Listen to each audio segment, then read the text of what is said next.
where did you start? And as far as survival guides go, there's a lot of different ones. Yeah, there is. Is there any ones that you prefer or find more relevant? That's a really good question. I started with one book, which was my old Army ROTC manual. I actually was. I did Army ROTC a long time ago, during the Gulf War. Someone said, "Whoa." Yeah, well, no, it was more like, ugh, because that's pretty much all I did. All I did was shake my head and run around a lot and vomit. I was good at it. I mean, if they had a specialist medal, I would have had clusters on there, made from my own puke. But I mean, I did learn a lot. Like, that was the first time I learned about drinking water. Drink water, drink water. Because I remember when we did an FTX at Camp Pendleton, the biggest, toughest, most macho dude in our unit, who we all looked up to. This guy was like Superman. He had to be carried on a stretcher because he didn't drink water. Literally, we're doing land nav and we're like, what happened to Stearns? And lived on a stretcher. So I learned about water. I learned about the M16. What a wonderful weapon. Because we were all training on it. Every other round was a jam. Now, it was an A1. It was the Vietnam issue. They've gotten better. But the truth is, look, here's the deal with the M16. They're much better now, but they never were designed as a frontline combat infantry rifle. They weren't. They were designed as an Air Force security rifle. Seriously, Eugene Stoner got a contract from the Air Force. He designed a rifle which was meant to do this. Sir, can I see your ID? Thank you. And that was it. Which is why it was so light, because I had to carry it all day. So in the 60s, McNamara, you know, what a genius that he was, thank you for Vietnam, and his whiz kids, they came up with this brilliant idea that every armed service should have everything of the same. All right? We should streamline and make efficiently. We should have the same boots, same uniforms, same rifle. Why not? If it's good enough for the Air Force, it's good enough for the Marines, right? We have been paying for that ever since. To the point now that the M4, as far as I know, is very robust. It's a good weapon, you know? It'll serve you right. Great! Could have had that 60 years ago. We've been basically filling the hole till finally we're at zero. Incidentally, I'm sure you know this, that the Army did a field test of, you know, all carbines under sand and grit conditions. Carbines from all around the world, recently, as 2006. You want to tell me which one came in last? M4, M16. Hooah. The old M14 is much better. Right, M14, which is based on the M1 Garand. Simple, basic, kick-ass weapon that you could have buried in the mud. It was like the AK-47 of its time, where it was so durable. But seriously, this is where I talk about thinking logically. They say, oh, well, the M16 is more accurate at longer ranges. Great, who cares? Is that as important as durability in a world where there are no gun stores and no supply sergeants and no chain of supply? Because look, the main weapon of a zombie, and seriously, if you think of nothing else, think of this. You have to think big. The zombie's main weapon is to pop the bubble of global supply that has kept our civilization up for 1,000 years. All right, go home tonight. Look in your homes. Try to find one thing, one, that was manufactured from start to finish within your town. Just one. Chances are you can't. Even if you say, well, I grew my own tomato. There it is. Really, where'd the fertilizer come from?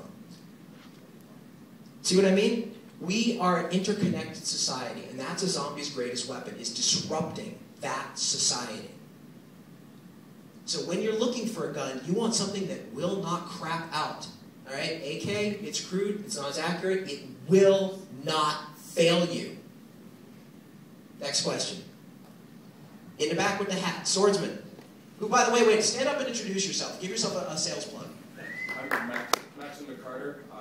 We're from Zombie Tools. We make swords that are good, tough, full tank, 5160. He's got one of our kukris down there that are made to last through the apocalypse and continually go through zombies. Kick-ass durability. What's your question, pal? Since the zombie virus is going to cause a plague, you're going to have the government trying to control that plague, and they're probably going to quarantine large areas, which people aren't going to like. You have the military doing it. Do you think there's a possibility that something like this could really spark a civil war? Oh yeah. No, look, here's the biggest problem. I actually wrote about it in World War Z. He said, do you think there'd be a civil war? I don't think there'd be a civil war in like North versus South. Here's what I think will happen.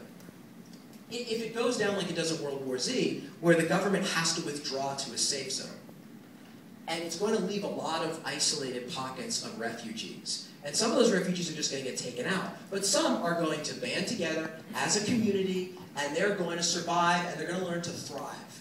And when they do that, they may start rewriting their own rules. Because suddenly politics are going to become local, very local. And they're going to say, this is the kind of life that this community, in this isolated area, this is how we want to live.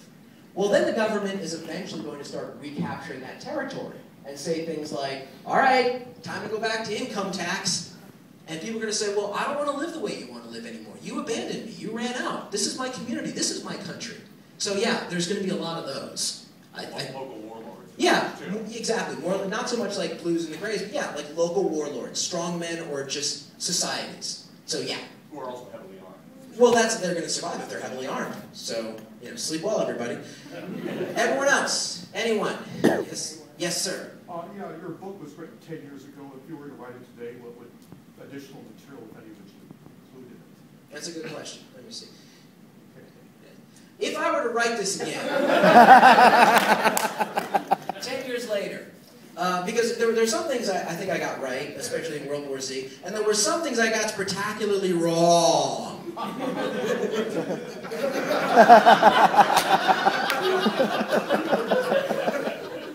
So, what I would do differently, it's a good question. Let me think about it. Probably what I would do differently is maybe think of, I don't know. I can tell you one thing I got very wrong. Barack Obama. I was like, no, not in this country. Are you crazy?